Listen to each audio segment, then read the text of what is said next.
ফিল্মটি শুরু হয় মেরিগোল্ড নামের একটি ক্যাম্প দেখানোর মাধ্যমে। এখানে আমরা একটি মেয়েকে দেখতে পাই যে এই ক্যাম্পে কাজ করে। যখন সে ক্যাম্পের অফিসে ফিরে আসে তখন তার বন্ধু সেখানে ছিল। সে তাকে বলে যে সে কেবিন 6 থেকে একটি কল পেয়েছে যেখানে তাকে বলা হয়েছে যে সেখানে একটি লাশ পাওয়া গেছে। এই কথা শুনে ছেলেটি অবাক হয়ে যায় এবং বলে যে এমন কিছুই হবে না। কিন্তু মেয়েটি তাকে সঙ্গে নিয়ে সেখানে গিয়ে দেখতে বলে। দুজনে সেখানে যায় কিন্তু তারা সেখানে কোনো লাশ খুঁজে পায় না। তখন ছেলেটি বলে, চলো পাশের কেবিনে যাই, যেটা অনেক বছর ধরে বন্ধ। কিন্তু মেয়েটি তাকে মানা করে দেয় এবং বলে, আমি এখানেই অপেক্ষা করব, তোমার যদি যেতে হয় তাহলে যাও। কিন্তু ছেলেটি তাকে কোনো মতে সঙ্গে নিয়ে যায়। কেবিনের বাইরে পৌঁছে মেয়েটি বলে, আমার এখানে কিছু একটা গণ্ডগোল মনে হচ্ছে। কিন্তু ছেলেটি তাকে জোর করে ভিতরে নিয়ে যায়। সেখানে তারা দেখে যে মেয়েটির জন্য একটি সারপ্রাইজ পার্টির আয়োজন করা হয়েছে এবং ক্যাম্পের সমস্ত সদস্যরা তার জন্য অপেক্ষা করছিল। তারা তার ৪র্থ বার্ষিকী উদযাপন করছিল, কারণ এখানে কাজ করতে করতে তার ৪ বছর হয়ে গেছে।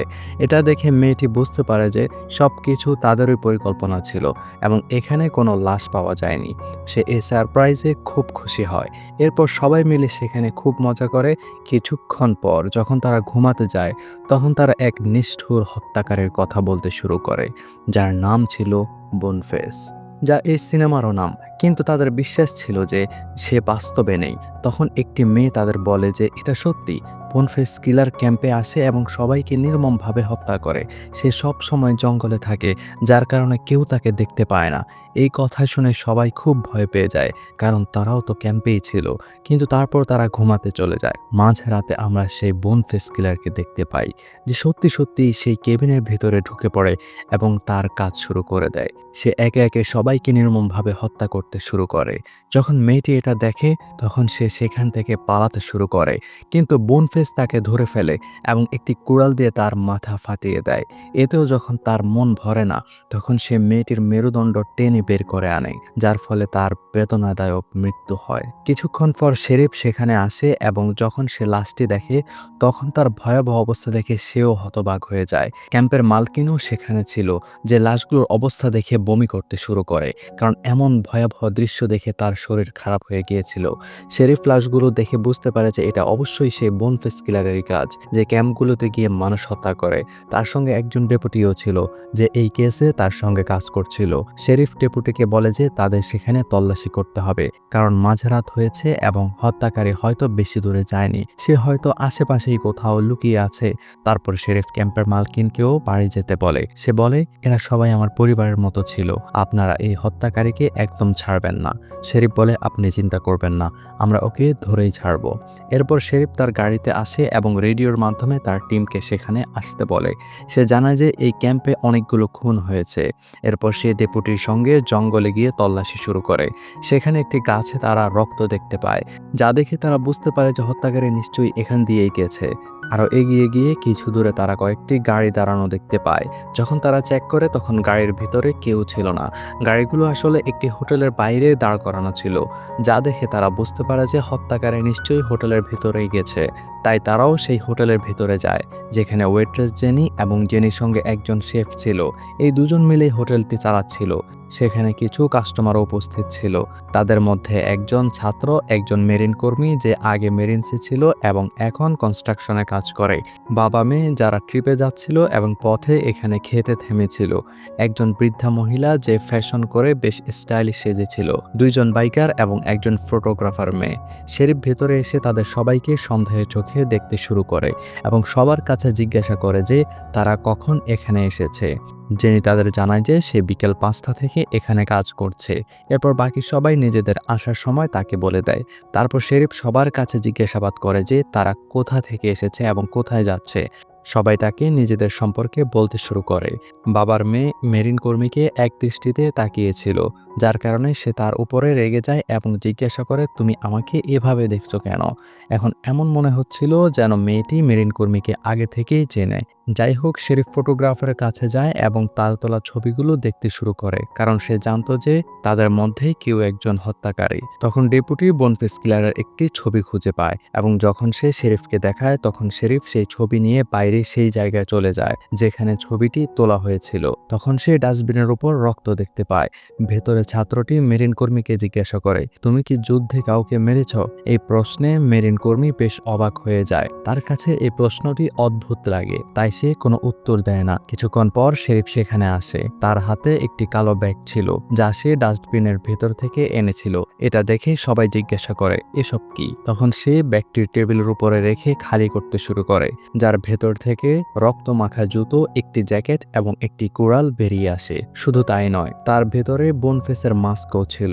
অর্থাৎ এই সমস্ত জিনিসপত্র সেই হত্যাকারীরই ছিল। শেরিফ সবাইকে জানায় যে তাদের মধ্যে কেউ একজন হত্যাকারী, যে বোনফেস কিলার, এবং সে সম্প্রতি কিছু বাচ্চাকে মেরে এসেছে। তাই সত্যি সত্যি বলে দাও যে তোমাদের মধ্যে কে হত্যাকারী, কারণ আমরা তো খুঁজে বের করবই। তখন তারা একে অপরের উপরই সন্দেহ করতে শুরু করে। কিছুক্ষণ পর তারা বলে যে তারা হত্যাকারী নয়। বাইকাররা এসব শুনে হাসতে শুরু করে। তারা বলে, এখানে তোমরা কোনো হত্যাকারীকে পাবে না। শেরিফ জানায় যে সেই বোনফেস কিলার প্রায় 30 জনকে মেরেছে। সে প্রতি গ্রীষ্মকালীন ক্যাম্পে গিয়ে মানুষকে নির্মমভাবে হত্যা করে। 1 ঘন্টা আগে ক্যাম্প মেরিগোল্ডে অনেক মানুষ মারা গেছে। তাদের মেরে সেই হত্যাকারী এখানে এসে লুকিয়ে পড়েছে। আর হ্যাঁ, যতক্ষণ না এই কেসের কোনো কিনারা হচ্ছে ততক্ষণ কেউ এখান থেকে বাইরে যাবে না। আমরা আগেই রাস্তা ব্লক করে দিয়েছি, তাই যদি হত্যাকারী পালানোর চেষ্টা করেও তবে সে ধরা পড়বে। বাইকাররা এই কথা শুনে রেগে যায় এবং বলে, তোমাদের কাছে কোনো ওয়ারেন্টি নাই এবং তোমরা এসব করতে পারো না। কিন্তু শেরিফ তাদের কথা না শুনে ডেপুটিকে বলে যে এই সমস্ত জিনিসপত্র নিয়ে গাড়ি ট্যাঙ্কে রেখে দাও, যাতে আমাদের টিম যখন এখানে আসবে তখন তারা এর সম্পর্কে তদন্ত করতে পারে। এরপর সে বাইরে ক্লোজ লেখা একটি বোর্ড লাগিয়ে দেয়, যার মানে এখন কোনো নতুন গ্রাহক ভিতরে আসতে পারবে না এবং এরাও বাইরে যেতে পারবে না। ডেপুটি সেই সমস্ত জিনিসপত্র গাড়ির ট্রাঙ্কে রেখে দেয়। তারপর ভিতরে এসে মহিলাদের চেকিং করতে শুরু করে যে তাদের কাছে কোনো অস্ত্র আছে কিনা, কিন্তু সে কিছুই পায় না। কিন্তু যখন তারা মেরিন কর্মীর জুতো চেক করে তখন তার ভেতর থেকে একটি ধারালো ছুরি বেরিয়ে আসে, যা তারা নিজেদের কাছে রেখে দেয়। বাইকাররা চেকিং করতে মানা করছিল, কিন্তু তারা জোর করে তাদের চেকিং করে, কিন্তু তাদের কাছ থেকেও কিছু পায়নি তারা। বৃদ্ধা মহিলাটি ওয়াশরুমে যায়। সেখানে ফটোগ্রাফার মেয়েটি এসে বলে, আমি তোমার সম্পর্কে সবকিছু জানি, তোমার আসল পরিচয়। এই কথা শুনে বৃদ্ধা মহিলাটি বেশ অবাক হয়ে যায় এবং তাকে বলে, প্লিজ বাইরে গিয়ে এই ব্যাপারে কাউকে কিছু বলো না। যখন সেই মেয়েটির বাবা ওয়াশরুম থেকে বেরিয়ে আসে তখন সে বাইকারদের কথা শোনার চেষ্টা করে, কিন্তু বৃদ্ধ বাইকার তাকে ধমক দিয়ে সেখান থেকে তাড়িয়ে দেয়। দুজন বাইকার নিজেদের মধ্যে কথা বলছিল যে তারা ডেপুটি এবং শেরিফকে পিটিয়ে এখান থেকে পালিয়ে যাবে, কারণ এখানে তাদের সময় নষ্ট হচ্ছে। জেনি যখন ফটোগ্রাফার কাছে কফি নিয়ে আসে তখন সে দেখে যে সে তার ল্যাপটপে বোনফেস কিলারের ছবি খুলে বসে আছে। এটা দেখে জেনি বলে, আমার এই ছবি দেখে ভয় লাগছে, তাই তুমি এই সমস্ত ছবি ডিলিট করে দাও। এখন শেরিফ বলে, তোমরা সবাই নিজেদের জুতো আমাকে চেক করাও, কারণ হত্যাকারীর জুতো 9 নম্বরের। সে প্রথমে সেই মেরিন কর্মীর জুতো দেখে, যার নম্বর ছিল 10। এই শুনে ছাত্রটি বলে, এটা একদম ফালতু, বোকার মতো একটা পয়েন্ট, কারণ যে কোনো মানুষ বড় বা ছোট জুতো পরতে পারে, এতে কোনো সমস্যা নেই, কোনো অসুবিধা নেই। শেরিফ তারপর সেই বৃদ্ধা মহিলার কাছে যায়। এটা দেখে বৃদ্ধ বাইকার শেরিফকে বলে, তুমি কি পাগল? এর চেকিং কেন করছো? একজন মহিলা এতগুলো খুন কিভাবে করতে পারে? এর উপর ছাত্রটি বলে, করতে পারে, কেন করতে পারবে না? তুমি কি বিখ্যাত মহিলা কিলারের সম্পর্কে শোনোনি? সে অনেক বাচ্চাকে মেরেছিল। তারপর শেরিফ সেই বৃদ্ধা মহিলার জুতো চেক করে, যার নাম্বার ছিল 7। তারপর তারা একে একে তাদের জুতোর নম্বর চেক করে, কিন্তু কারোরই নম্বর মেলে না। কিন্তু যখন তারা বাইকারদের কাছে যায় তখন তারা নিজেদের জুতো খুলতে রাজি ছিল না। এটা দেখে শেরিফ রেগে যায় এবং সে সেই বৃদ্ধ বাইকারের উপর হামলা করে বসে, যার ফলে বাইকার ভয় পেয়ে যায় এবং তাদের নিজেদের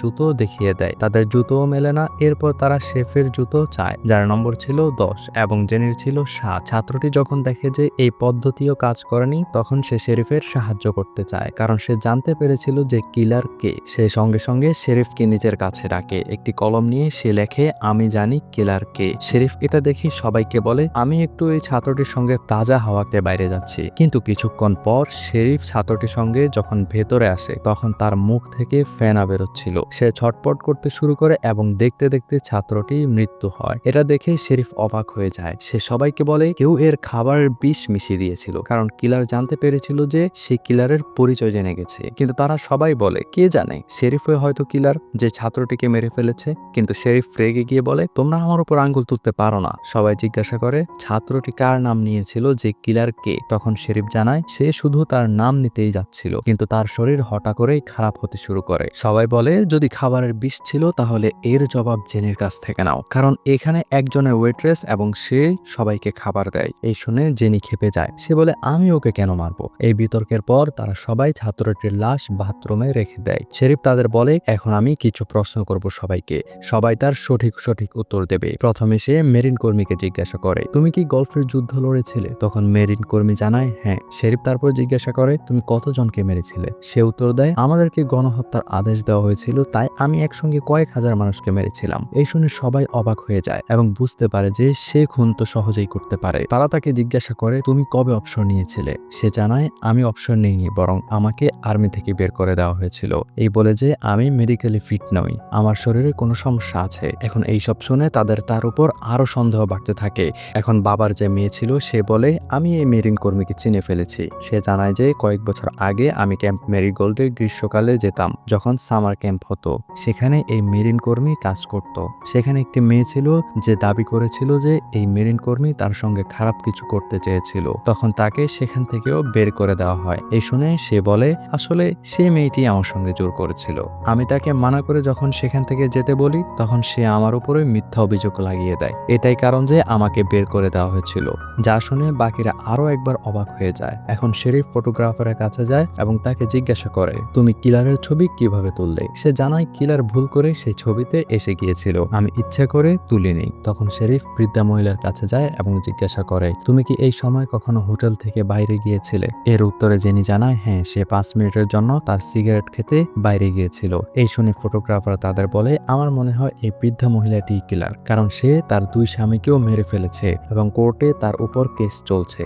এটাই সেই কথা ছিল যা নিয়ে সে বৃদ্ধা মহিলাকে বলেছিল যে আমি তোমার সম্পর্কে জানি। তখন এটা শুনে সে মহিলা বলে, হ্যাঁ, এটা সত্যি যে আমার 2টো বিয়ে হয়েছিল, আমার 2টো স্বামী ছিল, কিন্তু আমি তাদের মারিনি। তারপর শেরিফ সেই বাবা মেয়ের কাছে প্রশ্ন করে, তখন তারা সঠিক সঠিক উত্তর দেয়। হঠাৎ সেই বাইকার শেরিফের উপর হামলা করে, তাকে মারতে শুরু করে, কিন্তু ডেপুটি তাদের উপর বন্দুক তাক করে এবং এই দুজনকে সঙ্গে সঙ্গে বেঁধে ফেলা হয়। বৃদ্ধ বাইকার বমি করে দেয়, যার ভেতর থেকে ড্রাগস বেরিয়ে আসে। শেরিফ এটা দেখে অন্য বাইকারকেও জোর করে বমি করায় এবং তার মুখ থেকেও ড্রাগসই বের হয়। তখন শেরিফ বলে, ও আচ্ছা আচ্ছা, তো এখন আমি বুঝলাম যে তোমাদের দুজনের এখান থেকে বেরোনোর এত তাড়া কেন ছিল। তোমরা দুজনই ড্রাগস ডিলার, আমি জেনে গেছি, এবং এখানে ফেসে না যাও তোমাদের এই ভয়ই ছিল। তখনই শেরিফের একটি কল আসে যা তার সঙ্গী ছিল। সে জানায়, আমি জেনে গেছি যে আসল কিলারকে। এই শুনে সে সঙ্গে সঙ্গে তার ডেপুটিকেও এই ব্যাপারে জানিয়ে দেয় এবং এখন সে সোজা শেফের কাছে চলে যায়। সে বলে, তুমি এখন শুধু আত্মসমর্পণ করো,